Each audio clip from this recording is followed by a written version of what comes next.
அஸ்ஸலாமு அலைக்கும் ரஹ்மத்துல்லாஹி வபரகாத்துஹு. பக்தாத் நகரில் 3 நல்ல மனிதர்கள் இருந்தனர். ஒருவர் வாஹிதி, மற்றொருவர் வியாபாரி, இன்னொருவர் ஹாஷிமி. இம்மூவரும் ஒருவருக்கொருவர் சுக துக்கங்களில் பங்கு கொள்ளக்கூடிய உயிர் தோழர்களாக இருந்தனர். ஒரு தடவை பெருநாளுக்கு சில நாட்களே இருந்தனர். அப்போது வாஹிதி பெரும் வறுமையில் இருந்தார். அவரிடம் ஒரு நயா பைசா கூட இருக்கவில்லை. அப்போது அவரது மனைவி, நாம் நமது பழைய கிழிந்த ஆடைகளை தைத்து போட்டுக் கொள்ளலாம், ஆனால் பிள்ளைகளுக்கு என்ன செய்வது? பெருநாள் அன்று எல்லா பிள்ளைகளும் புத்தாடை அணிந்திருக்கும் போது நமது பிள்ளைகள் மட்டும் பழைய ஆடைகளை அணிந்து சென்றால் அவர்களின் உள்ளம் என்ன பாடுபடும்? எனவே எப்பாடுபட்டாவது அவர்களுக்கு புத்தாடை வாங்க ஏற்பாடு செய்யுங்கள் என்றார் மனைவி. சில நிமிடங்கள் யோசனையில் ஆழ்ந்த வாஹிதி தம் வியாபார தோழரை சந்தித்து கடன் வாங்கி வரலாம் என எண்ணி அவரிடம் சென்றார். ஆனால் என்ன நிகழ்ந்தது? வியாபாரி தம் நண்பரை பார்த்தவுடன் அவருடைய நிலைமையை புரிந்து கொண்டு 1200 திர்ஹமை ஒரு பையில் போட்டு வாஹிதியிடம் கொடுத்தார்.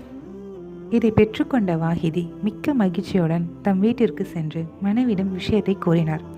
அவரும் மிக மகிழ்ச்சி அடைந்தார். வாங்கி வந்த பையை இன்னும் திறக்கக்கூடவில்லை. அதற்குள்ளாக கதவு தட்டப்படும் சத்தம் கேட்கிறது. கதவை திறந்து பார்த்தால் வாசலில் ஹாஷிமி நண்பர் நின்று கொண்டிருந்தார். உடனே வாஹிதி அவரை உள்ளே வரவழைத்து அமர செய்து என்ன செய்தி என்று வினவினார். அதற்கு அவர், இப்பொழுது எனக்கு அவசரமாக கொஞ்சம் பணம் தேவைப்படுகிறது என்றார். இதை கேட்ட வாஹிதி அவர் மீது மிகவும் வருத்தப்பட்டார். ஆகவே தமது மனைவியிடம், நாம் இந்த பையில் உள்ளதை பாதியாக பிரித்து பாதியை நாம் வைத்துக் கொள்வோம், மறுபாதியை அவரிடம் கொடுத்து விடுவோம் என்றார். அவருடைய மனைவியும் நல்ல பெண்ணாக இருந்தார். அவர் தம் கணவரை பார்த்து, தாங்களோ ஒரு சாதாரண மனிதர், தங்களுக்கே தங்கள் வியாபாரி தோழர் 1200 திரகங்களை வழங்கினார். ஆனால் இவரோ நபி ஸல்லல்லாஹு அலைஹி வஸல்லம் அவர்களின் குடும்பத்தை சேர்ந்தவர். இவருக்கு நாம் பாதியை கொடுத்தால் அது மரியாதையாக இருக்காது. ஆகவே முழு பணத்தையும் முழு பையையும் அவரிடமே கொடுத்து விடுங்கள் என்றார்.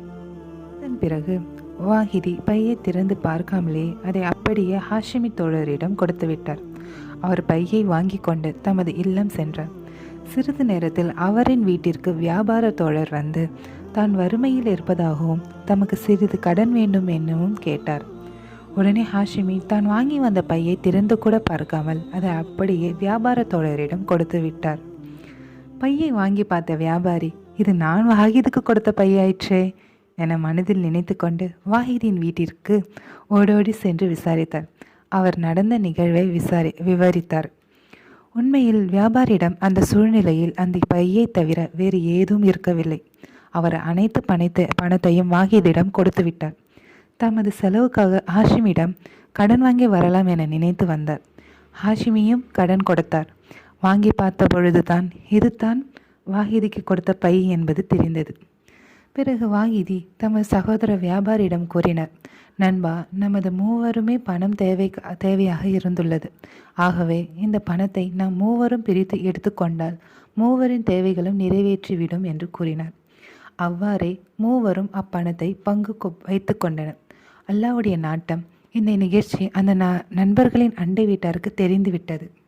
அவர்கள் இன்னும் பலருக்கு அதை கூறினார்கள். இவ்வாறாக ஊர் முழுக்க இந்த செய்தி பரவி இறுதியாக மன்னர் மாமுன் ரஷீதுடைய அமைச்சர் யஹ்யா பர்கமியிடமும் சென்றுவிட்டது. அவர் இச்செய்தியை கேட்டு மிக்க மகிழ்ச்சி அடைந்தார். அவருக்கு அந்த நண்பர்கள் பிறரது தேவையை பூர்த்தி செய்வதற்காக தமது தேவையை பற்றி கவலை கொள்ளாமல் இருந்தது மிகவும் வியப்பை ஏற்படுத்தியது. ஆகவே அவர் வாஹிதியை தம்மிடம் அழைத்து வர செய்து அவருக்கு 10,000 தினார்களை அன்பளிப்பாக கொடுத்து இதில் 2,000 தினார்களை ஹாஷிமிக்கு கொடுக்கும்படியும் இன்னும் 2,000 திர்ஹங்களை வியாபார நண்பர்களுக்கு கொடுக்கப்படியும் இன்னும் 2,000 தினார்களை அவர் வைத்து கொள்ளும்படியும் மற்றும் 4,000 தினார்களையும் வாஹிதி தம் மனைவிக்கு கொடுக்கும்படியும் கூறினார். ஏனென்றால் அவர்கள் அனைவரையும் காட்டிலும் அவரே பெரிய வள்ளலாக இருக்கிறார். அன்பு மக்களே, இந்த 3 நண்பர்களும் எந்த அளவுக்கு மனித நேயத்துடன் இருந்திருக்கிறார்கள் பார்த்தீங்களா? அவர்களில் ஒவ்வொருவரும் தமது தேவையை தள்ளி வைத்துவிட்டு அடுத்தவர்களின் தேவைக்கே முன்னுரிமை வழங்கினார்கள்.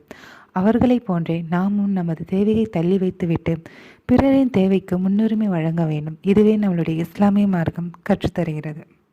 அதன் பிறகு வாஹிதி பையை திறந்து